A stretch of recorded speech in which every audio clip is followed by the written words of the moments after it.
Batman and the Joker, one of, if not the most notorious rivalries in comic books. Two opposing and ceaseless forces of order and chaos, waging a war for Gotham's soul throughout nearly 80 years of publication history. Today, I'd like to chart a bit of that history, looking at both the main continuities as well as alternate/possible timelines, recounting the first and last encounters between the Dark Knight and the Clown Prince of Crime. From their initial clashes, final capers, and potential conclusions to their respective crusades against one another. As to why these specific stories were chosen, I think these outcomes provide the greatest insight as far as the most probable conclusions to this legendary conflict as far as the main comic universe is concerned, as they each branch off of or were heavily inspired by the canon timeline. But before we get into that, I'd appreciate it if you could like this video and subscribe if you enjoy content like this and would like to see more videos such as this in the future. Thank you. Starting appropriately in the Golden Age, or the original DC universe, we first hear of Joker's origin story within the pages of Detective Comics number 168, 11 years after the character's first appearance in Batman number 1. After hearing rumors of a masked criminal known as the Red Hood, Batman's doubts regarding the matter would cease as he would actually encounter the crook as he attempted to rob an ice plant. Must have been a hot summer in Gotham. 1 month after this, a lab worker at a chemical plant decided to steal $1 million from the neighboring playing card company, leaping away from Batman before he could be incarcerated, willingly falling into the toxic pit below. He escaped, but soon learned of his bleached and warped visage as a result of the chemical dip he'd taken. Embracing the iconography of the card company he'd stolen from, he became the Joker, now dedicated to becoming the premier criminal mind of the time. Years after these events on the Golden Age Earth, or Earth 2, check out my History of Earth 2 Batman video here by clicking the card above, the Joker would make his proper debut. He'd take command of the airways, saying that he would take the life of millionaire Henry Claridge once the clock struck midnight. The blue blood becomes guarded by the police and still falls dead as a poison-induced grin creeps across his face, with the criminal mastermind having stealthily nabbed the diamond from under the authorities' noses. Bruce Wayne's ward, Dick Grayson, urges his mentor into tackling this new criminal case. Wayne instead bides his time to further assess the situation. Joker's crimes continue, leading the mob to feel threatened, inspiring them to put a hit out on the Jester. Word of this reaches Batman's ears, which inspires him to siege the same criminal hideout as the Joker. Batman battles goons as the Joker shoots his target, leading the two to converge atop the clown's getaway vehicle. The soon-to-be immortal rivals clash, with the bloodthirsty Joker actually getting the better of the Dark Knight in a hand-to-hand altercation. As Batman licks his wounds, Joker disguised as the police chief claims the life of one Judge Drake. Under orders from Batman, Robin shadows this police chief, with Joker capturing the Boy Wonder.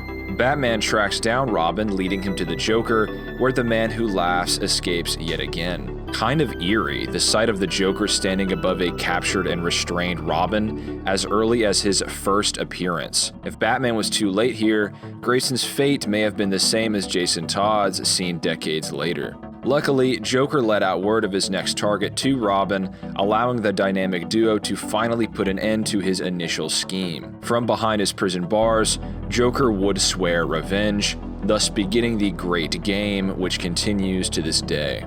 For a time after this, Joker would continue his cutthroat crusades, eventually adopting the persona of an outright prankster rather than the murderous psychopath as he'd been originally. However, his penchant for bloodshed remained consistent, just under the surface.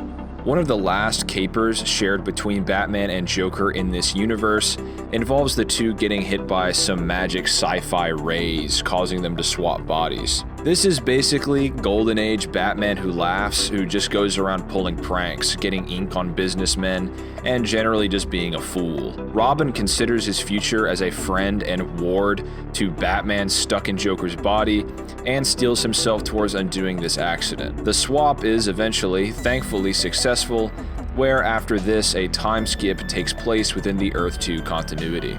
About 19 years later, accounting for Helena Wayne's growth to adulthood, Batman's daughter, Batman sacrifices himself against a superpowered foe. Joker hears word of this and scoffs at the notion that the Dark Knight would pass on before he himself got the kill. He appears on the scene in Gotham after learning that Batman seemed to have survived and later clashes with the ambitious Huntress following in her father's footsteps. As it turns out, Dick Grayson posed as the Dark Knight to lure Joker into a state of unguard, allowing Helena Wayne to score the knockout punch on the Jester of Genocide. In a different but practically identical recreation of Earth 2, Joker would then take it upon himself to recreate the past villains of old, choosing to scar Helena Wayne's close acquaintance, Henry Sims, hoping to form a new Two-Face. Huntress tracks down the clown, who is sitting on death's door.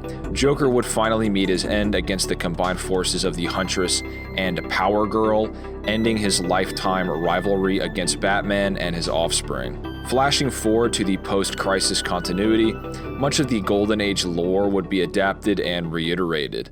Killing Joke adds pathos to the events detailed in Detective Comics 168, presenting the possibility that Joker was a tragic figure, a desperate soon-to-be father who loses everything, including his sanity. The events of The Man Who Laughs features arguably the definitive account of Batman and Joker's first encounter after the events of the flashbacks in Killing Joke. Just like Batman #1, Joker targets wealthy men across Gotham, including Bruce Wayne at one point.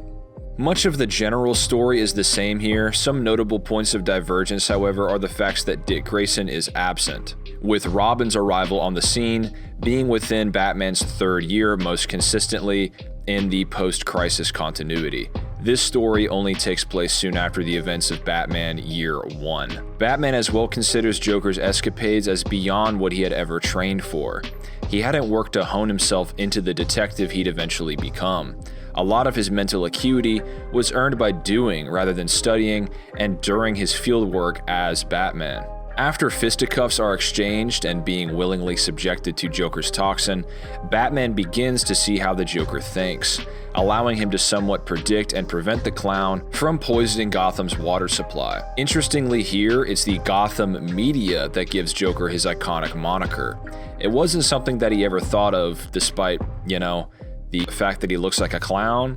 Makes you wonder what he would have eventually settled on himself. Batman captures Joker, preventing further bloodshed for a time, with the Jester swearing he'd simply find a way to kill the people of Gotham some other time.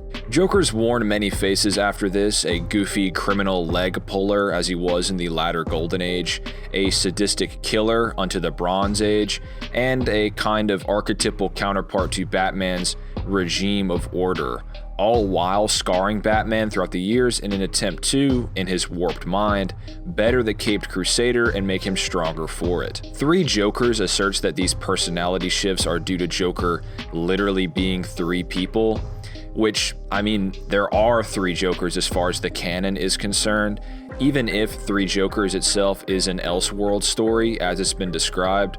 That being said, other explanations offered in the canon describe Joker's constantly shifting personality, allowing for his utterly unpredictable nature when hatching schemes.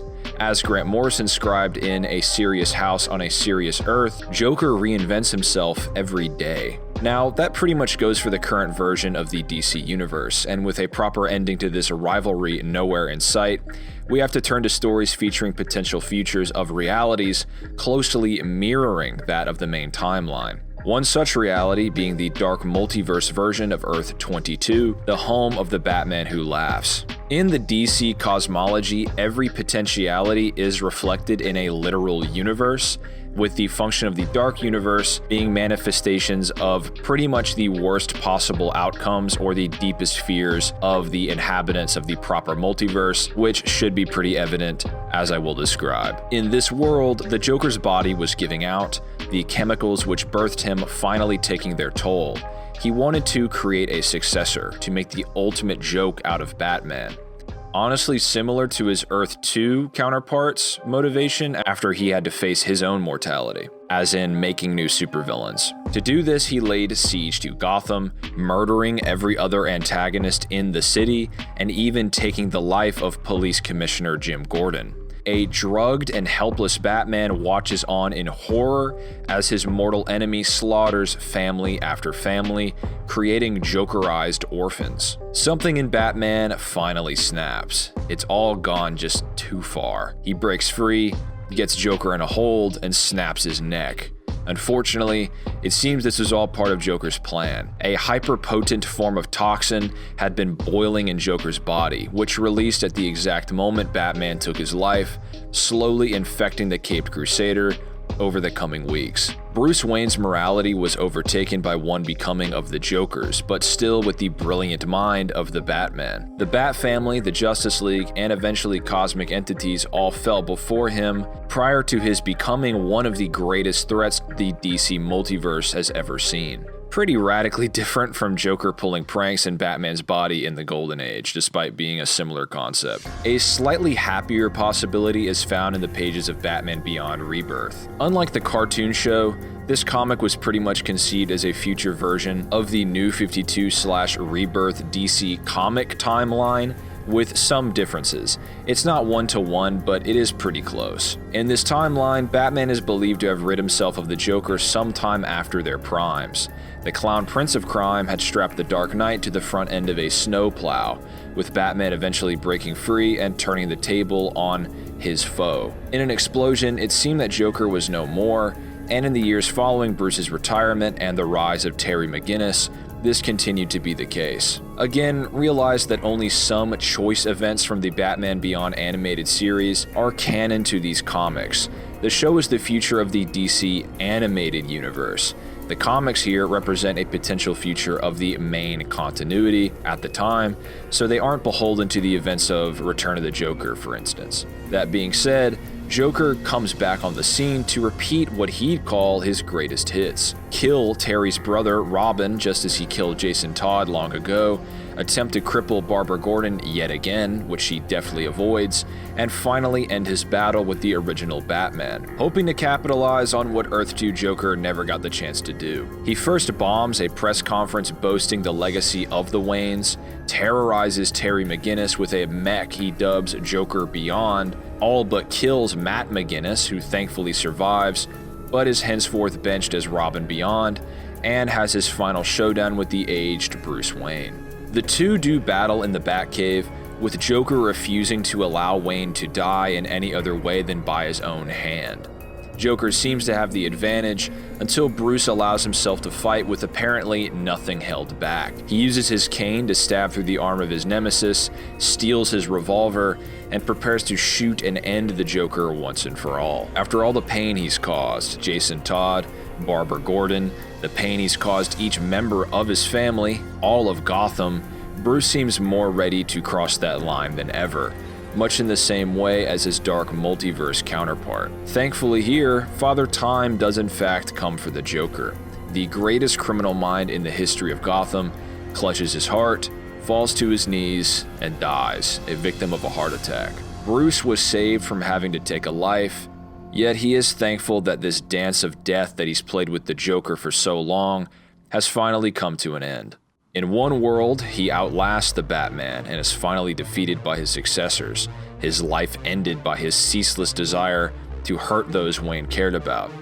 In another, he takes the joke too far and creates a threat far more devastating and vile than he himself could ever dream to be. And another wherein the hands of fate intervene and forcibly draw his twisted act to a curtain call, all stemming from one bad day, a red hood, a chemical factory, and a man dressed like a bat. Whether acting as a next-level nuisance, cunning anarchist, demented demon given human form, Joker's legacy is consistently that of Gotham's greatest threat. That's true whether or not he faces Batman, Batman's daughter, his ward, his successors, etc. What ending is most fitting in your opinion? Do you find it most likely that Joker would outlive the Dark Knight? Would he simply cause the Batman to one day snap? Or would time itself catch up to the Harley Quinn of hate? Be sure to let me know in the comments, and as well tell me if you'd like to see more videos in this format in the future. Perhaps the first and last meetings of Batman and Superman? With all that said, thanks so much for watching, and I will see you all next time.